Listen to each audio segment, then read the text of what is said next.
Hola muchachos, bueno, el día de hoy vamos a hablar y vamos a continuar con el tema de Freud, pero ahora vamos a ver acerca de los mecanismos de defensa y qué es lo que son, cómo influyen dentro de nuestra personalidad. ¿Qué son los mecanismos de defensa? Bueno, los mecanismos de defensa son los que nosotros utilizamos para no perder nuestro equilibrio de alguna forma emocional y de hecho son muy interesantes porque ustedes se van a identificar con muchos. Ustedes están viendo una imagen donde yo ya se los expuse en esta laminita, pero yo les voy a ir explicando cada uno de ellos. Eh, Les vuelvo a repetir, el mecanismo de defensa es como la protección que nosotros tenemos, como si fuera un escudo que nuestro cerebro va a utilizar para no perder el equilibrio. Cuando no llegamos a utilizar tal vez alguno de ellos, es cuando perdemos nuestro equilibrio emocional e incluso nosotros podemos observar cómo de alguna manera se puede convertir en alguna ansiedad o en alguna depresión, etcétera, etcétera. Ahorita les voy a explicar un poquito más por qué se va a convertir en otra patología diferente. De hecho, ustedes hoy como actividad van a tener ya casi estamos por terminar. No dejen de entregar actividades. Todavía yo sigo registrando actividades y son ya actividades menores a las que hacíamos anteriormente. El día de hoy, como actividad, ustedes tienen hacer el resumen o nada más hacer el apunte de la laminita que yo les voy a poner aquí, yo les voy a insertar en el video, la que dice mecanismos de defensa. Y también para este fin de semana disfruten una película de un enlace que yo les voy a poner aquí y me van a describir qué es lo que sucede con la mamá de la niña, ¿sí? ¿Qué es lo que realmente sucede? ¿A qué patología llegó? ¿Sí? ¿Cuáles son los mecanismos que después ella utiliza, los mecanismos de defensa que ella utiliza para poder salir de la enfermedad que ella tiene? Es una película muy interesante y aunque esté animada, no es una película para niños.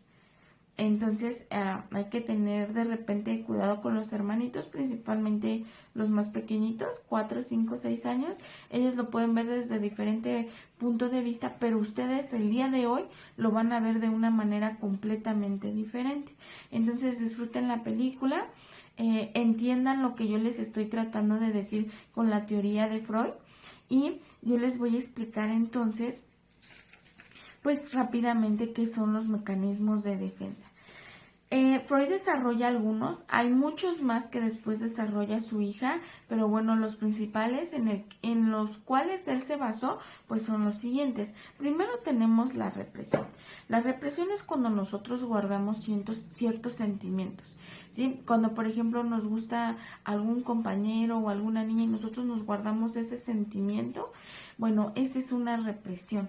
Cuando nosotros de repente también nos enojamos por alguna cuestión y no externamos la molestia de nuestra situación, bueno, estamos reprimiendo un sentimiento que después nosotros fisiológicamente lo podemos observar, como por ejemplo cuando nos da gastritis o cuando nos da gripa, etcétera, etcétera.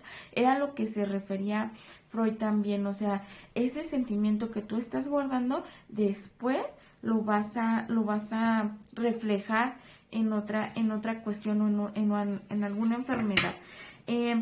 Después tenemos lo que es la negación. La negación se da mucho cuando nosotros perdemos algo. Estamos hablando, sí, de algo muy importante que puede ser la vida de un ser humano, cuando nosotros estamos pasando por un momento de duelo y nosotros negamos el acontecimiento. No es que a mí no me está pasando esto, no es que yo no pasé por esto, no es que no es cierto, no es cierto que ya murió, no es cierto que ya no va a estar con nosotros, eso no es cierto. Bueno, puede ser en un momento nada más, en unos minutos, en un segundo, o puede durar también mucho tiempo. Hay gente que se puede quedar en la negación de no, a mí no me pasó. No nada más sucede con la pérdida de uno de nuestros seres queridos, sino también puede ser cuando nosotros perdemos nuestro celular, cuando nos roban nuestro dinero, ¿sí? Cuando perdemos algo muy valioso, sí puede ser así como de no me puede pasar a mí, esto no puede ser cierto, no se me pudo haber perdido mi celular de 10,000 pesos. Bueno, es un momento de negación, sí, es un mecanismo de defensa que utilizamos para no perder el equilibrio en ese momento, el equilibrio emocional o nuestra estabilidad en ese instante. La proyección es muy interesante, es atribuir a las personas ciertas cualidades que yo tengo. Por ejemplo, cuando yo digo, es que su compañero fulanito es muy enojón e intolerante. Y son características que yo tengo. O cuando de repente, por ejemplo, las niñas, se da mucho en las niñas, cuando dicen, es que ella es muy presumida, es que ella siempre se quiere dar a notar con los demás, es que ella siempre habla mucho, es que me cae mal por esto. Bueno, pues eso que ustedes hablan de los demás son características que ustedes tienen. Ahora, les vuelvo a repetir, es una teoría de Freud, ¿sí? Puede funcionar en algunos casos, en otros no, pero la mayoría de los casos son ciertos.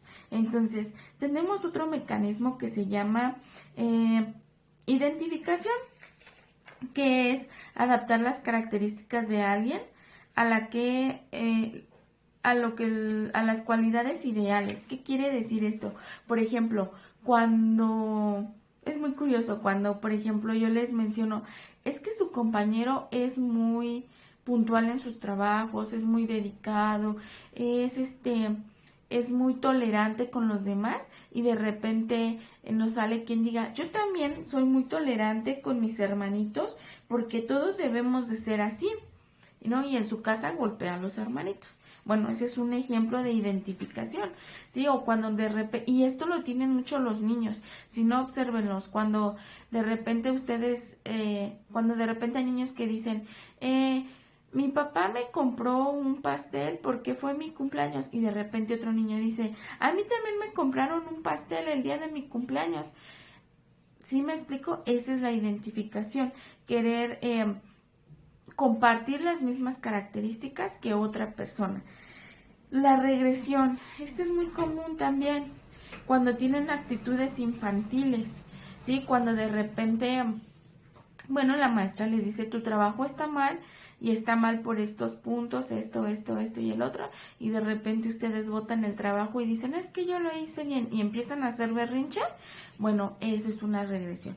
¿Por qué? Porque los niños de 5, 4 años hacen berrinches porque necesitan obtener algo o necesitan llamar la atención de sus papás. Entonces, bueno, son regresiones. Lo mismo pasa con la gente ya adulta, no nada más ustedes presentan este mecanismo de defensa.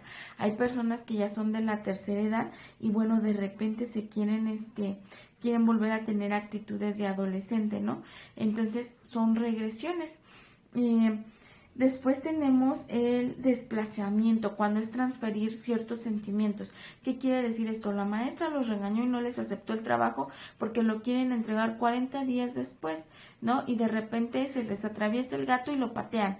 Eso es un mecanismo de desplazamiento.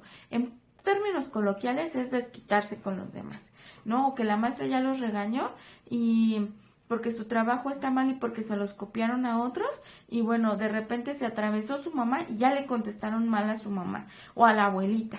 Bueno, ese es un mecanismo de desplazamiento, desquitarse con las demás personas. Tenemos también lo que es la formación reactiva, que es expresar ideas o emociones opuestas a las de nosotros. Por ejemplo, cuando nosotros decíamos, bueno, compruébenme que Dios existe, y se abría el debate, ¿no? Y algunos muy inteligentemente, los que han leído mucho, los que tienen ciertos cimientos y todo, de repente decían, yo no creo en Dios por esto y el otro, y fundamentaban en ciertos argumentos, y de repente había otros que decían, yo no creo tampoco en Dios, y de repente nos los encontrábamos en misa, ¿no? cada 8 días. O traían un escapulario, traían una Virgen de Guadalupe. ¿Sí me explico? Eso es ser contrario a tus ideas por querer quedar bien con las demás personas. Después tenemos la racionalización. Son las razones aparentemente lógicas para justificar lo que yo no hago. Por ejemplo, se dio mucho. No pude entregar mis trabajos porque no me pude integrar con mis equipos. Es que la verdad, yo en videos no puedo entender porque yo necesito interactuar con las demás personas. Yo, yo no pude entregar mis trabajos porque me tuve que ir a trabajar todo el día y por eso no lo pude hacer. Con lo que yo les estoy diciendo ahorita no significa que no haya ocurrido. Sí, a algunos les creo, a otros no.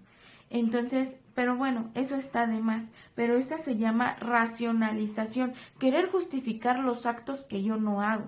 Y algunos a veces no son lógicos, son absurdos, pero ustedes le quieren dar una lógica. Entonces, ese es un mecanismo de defensa. Por eso siempre les he dicho que es muy difícil que a mí me engañen, porque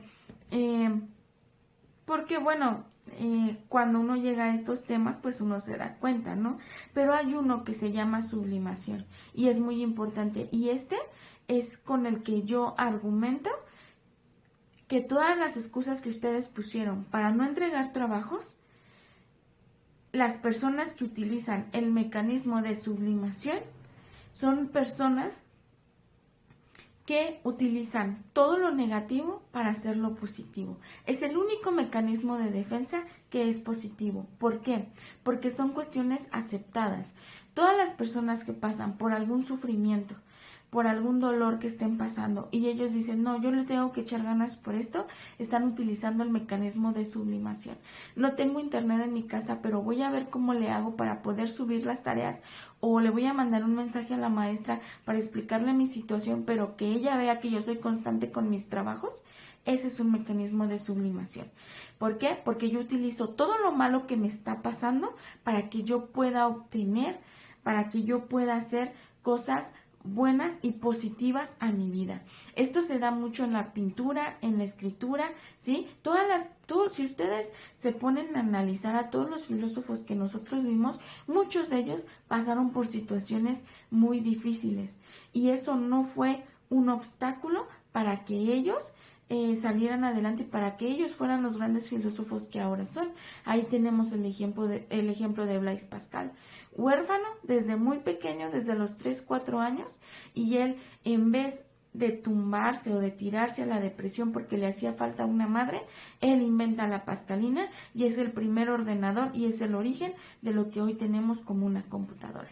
Eso es a lo que voy. El mecanismo de sublimación es el único mecanismo positivo que nosotros utilizamos para poder salir adelante. ¿Sí? Yo utilizo todas las cosas negativas que me están ocurriendo para yo poder crecer como persona y para poder estar bien, para poder tener un equilibrio tanto emocional, tanto físico y psicológico. Entonces, eso es todo lo que tengo que darles por el día de hoy de mecanismos de defensa, muchachos. Ya les dije cuáles son las actividades que ustedes tienen que hacer. Nos vemos en el siguiente video, muchachos. Bye.